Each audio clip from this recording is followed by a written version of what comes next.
Deepak Darade for the people न्यूजमध्ये आपलं सर्वांचं स्वागत. ओळख शाळांची या आपल्या विशेष भागामध्ये आपण अशा शाळेची माहिती घेणार आहे ज्या शाळेमध्ये सैनिकी प्रशिक्षण दिलं जातं. खरं तर सैनिकी प्रशिक्षण म्हटलं की बऱ्याच जणांना वाटेल की फक्त सैन्य दलामध्ये भरती होणारे त्या ठिकाणी सैनिक तयार केले जातात का, असा प्रश्न पडू शकतो. परंतु खऱ्या अर्थानं सैनिक आणि त्याच्यामध्ये असलेली शिस्त, त्याच्यामध्ये असलेलं डेडिकेशन आणि त्या प्रशिक्षणाची गरज ही आपल्या प्रत्येकाला आहे. आणि म्हणून हा सैनिक प्रत्येक फील्डमध्ये तयार व्हायला पाहिजे. जसा तो सैन्यात भरती होण्यासाठी जाईल तसा तो कुठल्याही क्षेत्रात जाईल तर तो त्या ठिकाणी सैनिकासारखंच डेडिकेशननी आणि शिस्तबद्ध त्याचं आयुष्य आकार घेईल, या पद्धतीनं त्या शाळेमध्ये प्रशिक्षण दिलं जातं आणि विद्यार्थी घडवले जातात. हो, मी बोलतो आहे नेताजी सुभाषचंद्र बोस मुलांची सैनिकी शाळा फुलगाव लोकसेवा प्रतिष्ठानच्या वतीनं ही शाळा चालवली जाते आणि आज आपण त्याच शाळेच्या उपक्रमांबद्दल जाणून घेणार आहे. यासाठी संस्थेचे संचालक डॉक्टर अल देशमुख आज आपल्या स्टुडिओमध्ये आहेत आणि त्यांचं मनापासून स्वागत यामध्ये. सर, सैनिकी शाळेबद्दल महाराष्ट्रामध्ये एक काळ होता की त्यावेळी खूप सैनिकी शाळा आकाराला आल्या, पण त्यातल्या किती चालू आहेत, किती बंद आहेत, हा भाग वेगळा. परंतु खऱ्या अर्थानं आपण ज्यावेळेस म्हणतो की सैनिक घडला पाहिजे, मग तो फक्त मिलिटरीमध्ये जाण्यासाठी किंवा आर्मीमध्ये जाण्यासाठीच असला पाहिजे असं नाही. आणि म्हणून तो फोकस घेऊन तुमची शाळा काम करताना दिसते. पण या सगळ्या कामाचं नेमकं स्वरूप काय आहे हे खरं तर महाराष्ट्राला जाणून घ्यायचं आहे. म्हणून आपण त्या विषयाकडे जाऊयात. तुम्ही मला त्या शाळेच्या एकूण उपक्रमाबद्दल, शाळेच्या स्वरूपाबद्दल थोडक्यात माहिती द्या. कसं आहे दराडे, महाराष्ट्र ही शिक्षणाची प्रयोगशाळा असं जगभर मानलं गेलेलं आहे. त्या महाराष्ट्रात पुणे हे विद्येचं माहेरघर म्हणून जगात प्रसिद्ध आहे. त्यामुळं या पुण्यामध्ये शिक्षणाविषयीचे वेगवेगळे प्रयोग सातत्याने गेली 50 वर्षापासून सुरू आहेत. तसाच एक प्रयोग नेताजी सुभाषचंद्र बोस मुलांची आणि मुलींची सैनिक शाळा हा लोकसेवा प्रतिष्ठानने सुरू केलेला आहे. आता मी याला प्रयोग का म्हणतो, तर शाळा काढून मुलांना शिकवणं एवढा एकमेव उद्देश आपण समोर ठेवलेला नाही. म्हणजे विवेकानंदांच्या भाषेत बोलायचं असेल तर विवेकानंद असं म्हणायचे की आपल्या अंगी असलेले उपजत गुण त्याचा विकास करणं म्हणजे शिक्षण. आपण नेमका हा धागा पकडलेला आहे की प्रत्येकाच्या अंगी काही उपजत गुण आहेत. मग ते काहींचे बौद्धिक असतील, काहींचे आध्यात्मिक असतील, काहींचे स्पोर्ट्समधले असतील, काहींचे कलाक्षेत्रातले असतील, काहींचे नाट्यक्षेत्रातले असतील. अशा विविध क्षेत्रामध्ये विद्यार्थ्याची जडणघडण होणं हा अत्यंत महत्त्वाचा शिक्षणातला खरा म्हणजे गाभा आहे. पण आज कसं झालं आहे, मी त्याला प्रयोग का म्हणतो आहे सातत्याने, आज कसं झालं आहे, मराठी, हिंदी, इंग्लिश, गणित, विज्ञान, समाजशास्त्र हे 6 विषय म्हणजेच शिक्षण, हे 7 विषय म्हणजेच शिक्षण असं एक स्वरूप प्राप्त झालं आहे. अर्थात हे चुकीचं आहे का, तर नाही. दिस इज अ फॉर्मल एज्युकेशन. औपचारिक शिक्षणामध्ये शासनाच्या वतीने हा भाग आहे. पण या भागामधनं तुमचा बौद्धिक विकास होईल,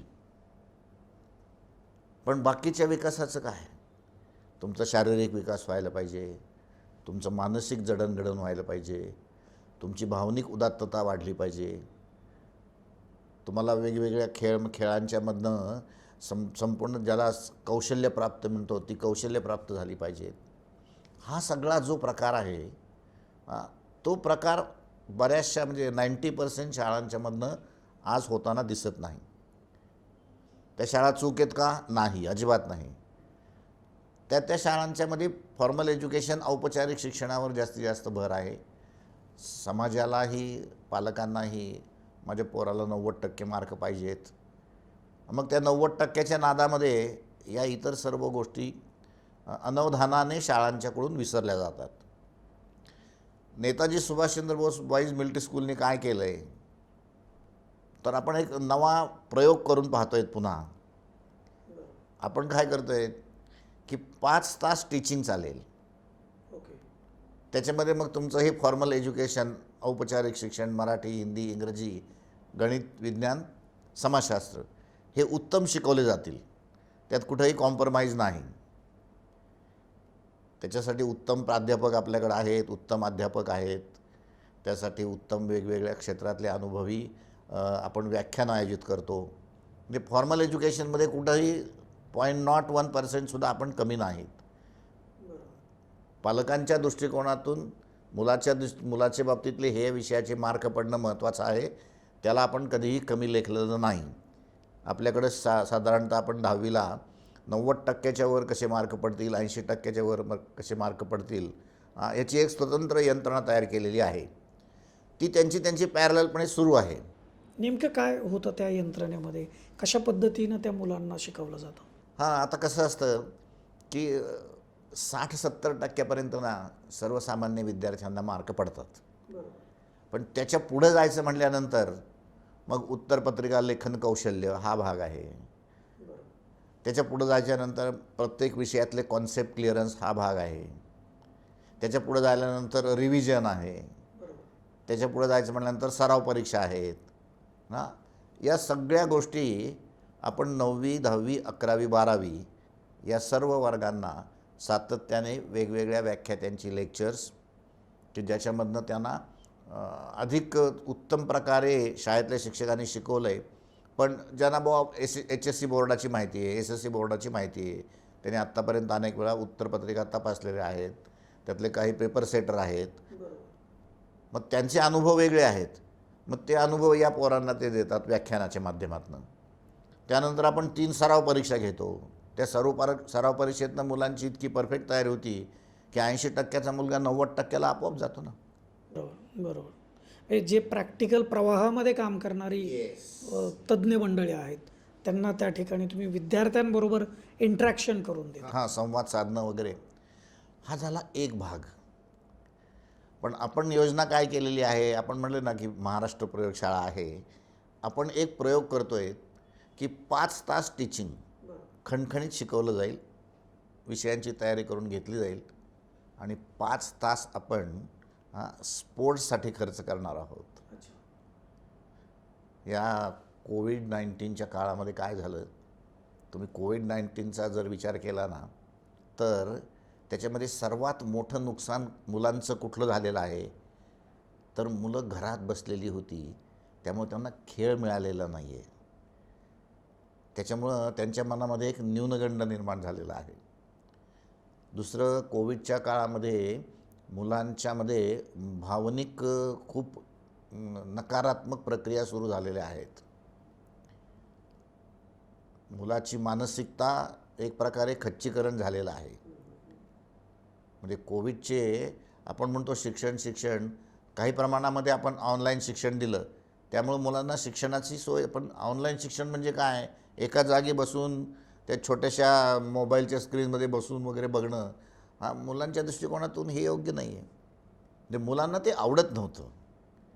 आमच्या त्याला पर्याय नव्हता. त्यामुळं काही प्रमाणात शिक्षण झालं, पण हे बाकीचे सगळे भाग दुर्लक्षित राहिले ना. त्याचे फिजिकल डेव्हलपमेंट, शारीरिक अवस्था त्याच्या.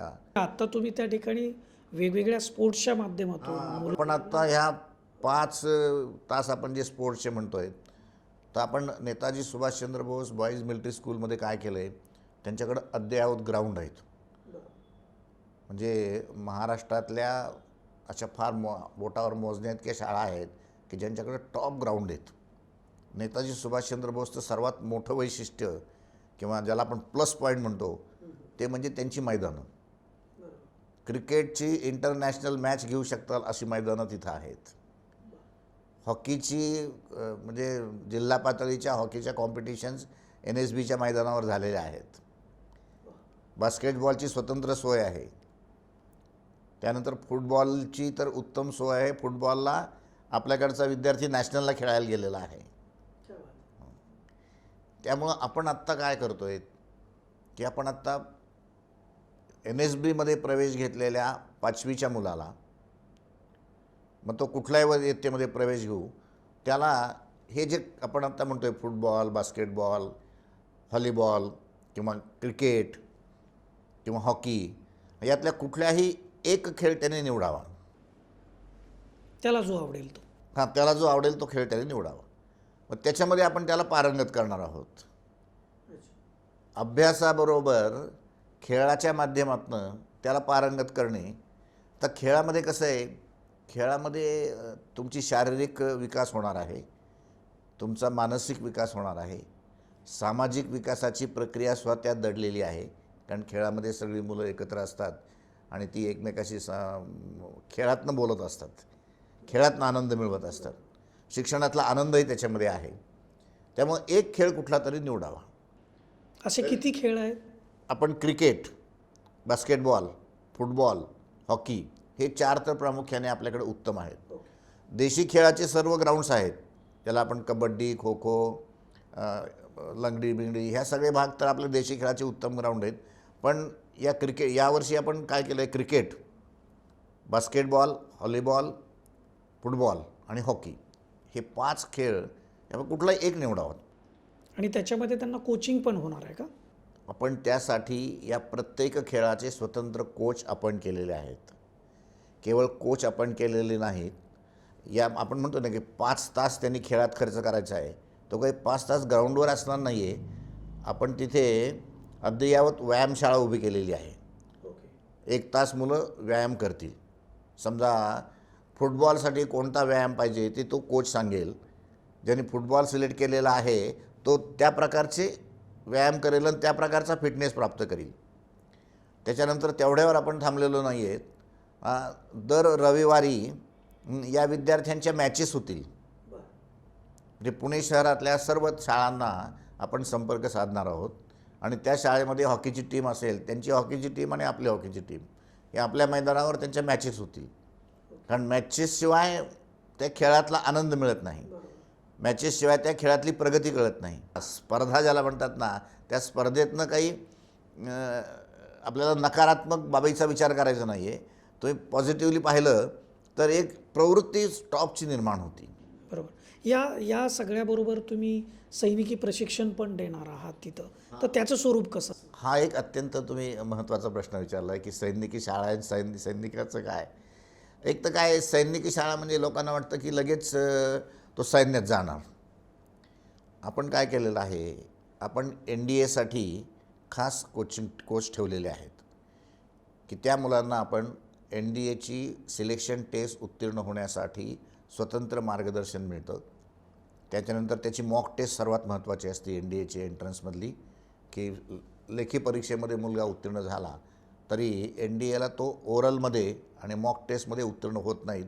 ही महाराष्ट्रातल्या मुलांची पोझिशन आहे, आता शोकांतिक आहे. मग आपण त्यासाठी खास कोच नेमलेले आहेत की मॉक टेस्टवाले वेगळे आहेत, त्याची इंटरव्ह्यू घेणारे वेगळे आहेत आणि तो अनुभव आपण विद्यार्थ्यांना देतो. त्यामुळं NDAमध्ये मुलगा तो जाऊ शकतो. आता NDAमध्ये जाणं हे एकमेव ध्येय, कारण NDAचं सिलेक्शन ऑल ओव्हर इंडिया असल्यामुळं त्याला लिमिटेशन्स आहेत. पण आपण काय करतो, एक सैनिक शाळा म्हणून त्या मुलाला हॉर्स रायडिंग, त्या मुलाला रायफलिंग, त्या मुलाला ट्रेकिंग, त्या मुलाला आर्चरी, हे सगळ्या प्रकारचं प्रशिक्षण त्या विद्यार्थ्याला मिळतं. म्हणजे मी तुम्हाला अभिमानाने सांगेल की आमच्याकडचे 6वी 7वीतली मुलं आहेत ना, ते घोड्याचे सगळे मध्ये मैदानावर हार्डल टाकले तुम्ही, ते हार्डलवर उत्तीर्ण उडी मारून घोडे पलीकडे जातात. 5वी 6वीची पोरं आहेत ही. हॉर्स रायडिंग हे आपल्या शाळेचं खास वैशिष्ट्य आहे. आर्चरी आपल्या शाळेचं खास वैशिष्ट्य आहे. रायफलिंग, ट्रेकिंग आपल्याकडं दर रविवारी पहाटे, ती शाळेचा परिसर असा आहे की जवळजवळ 45 एकर परिसर आहे. त्या बाजूला सगळे डोंगर आहेत आणि मध्ये शाळा आहे. त्याच्यामुळं मुलाला दर रविवारी ट्रेकिंग करायचं म्हणलं तर कुठेतरी लांब जावं लागत नाही. शाळेच्या उजव्या बाजूच्या डोंगरावर आजचा ट्रेक, शाळेच्या डाव्या बाजूच्या डोंगरावर उद्याचा ट्रेक, पुढच्या रविवारचा ट्रेक. त्यामुळे ट्रेकिंगचा अनुभव आहे. ही सुदृढ विद्यार्थी घडवण्याची जी प्रक्रिया आहे त्याच्यामध्ये एक आणखी एक घटक येतो, तो म्हणजे आहार. तर आहाराच्या संदर्भामध्ये त्या मुलांची कशी काळजी घेतली जाते? हां, कारण सर्वात काय निवासी शाळेमध्ये 2 गोष्टी महत्त्वाच्या. एक राहण्याची सोय आणि दुसरं जेवणाची सोय. तर राहण्यासाठी आपण स्वतंत्र डॉर्मेंटरीज केलेल्या आहेत. गेल्या 2-3 वर्षापासून आपल्या लक्षात आलेलं आहे की काही विद्यार्थ्यांना स्वतंत्र रूम पण हव्यात. काही पालकांना 3-3 विद्यार्थी एका रूममध्ये अशी ही सोय हवी.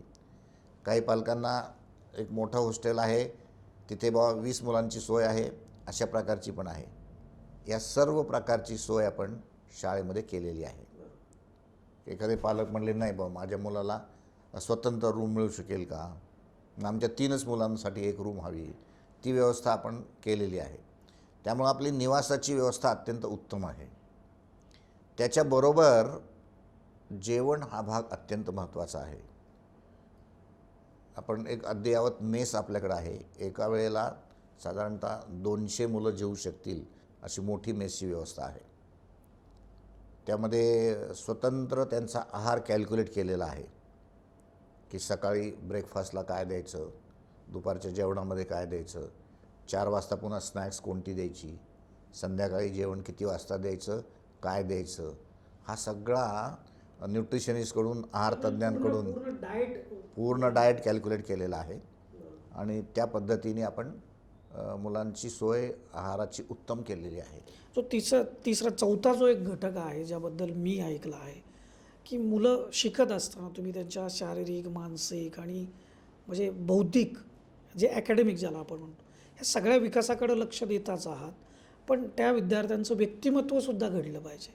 उद्याच्या जगाच्या व्यवहारामध्ये त्याला उत्तम इंग्रजी संभाषण साधता आलं पाहिजे, म्हणून देखील तुम्ही त्याच्याकडं लक्ष देता. त्याचं स्वरूप कसं आहे? हां, आत्ता आपल्याकडं काय एक तर इंग्रजी माध्यम आहे, म्हणजे आपल्याकडं स्टेट बोर्डाची सोय आहे आणि आपल्याकडं CBSEची पण सोय आहे. काही मुलं स्टेट बोर्डाला आहेत, काही मुलं CBSEला आहेत.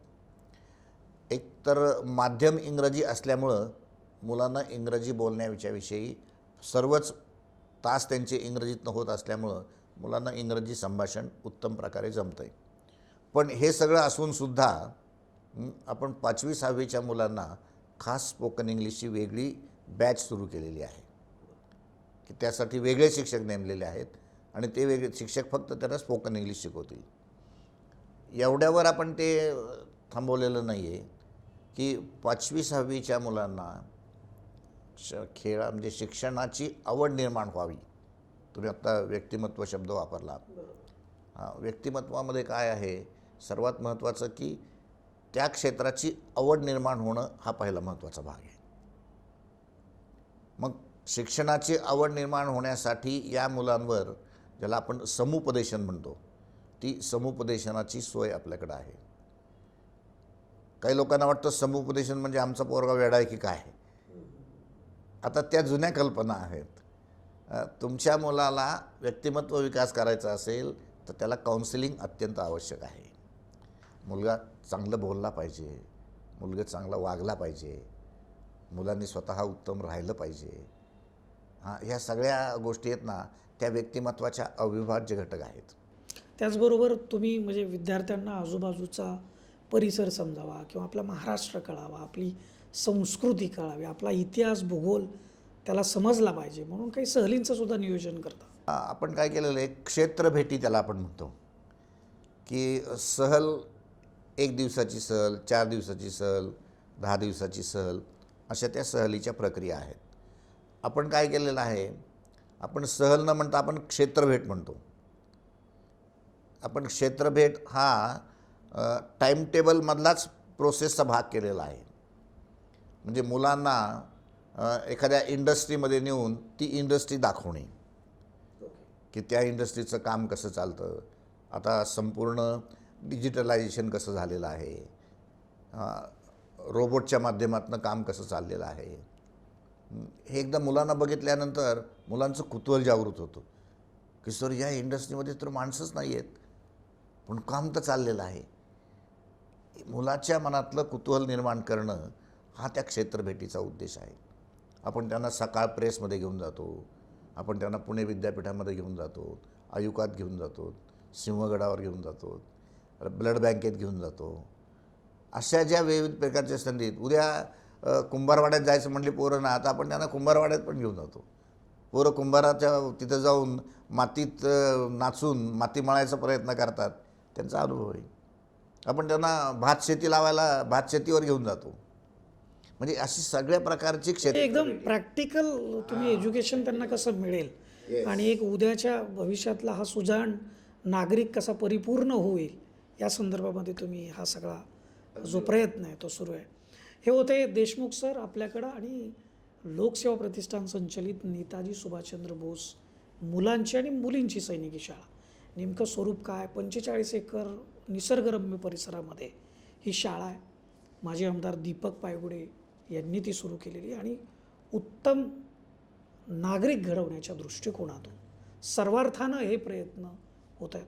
आपल्याला ज्यावेळी ही शाळा बघण्याची आणि अनुभवण्याची त्या ठिकाणची जी प्रक्रिया आहे ती जर इच्छा असेल तर आपण शाळेला जरूर भेट द्या. धन्यवाद. अनेक गोष्टी आपल्या आजूबाजूला घडतात.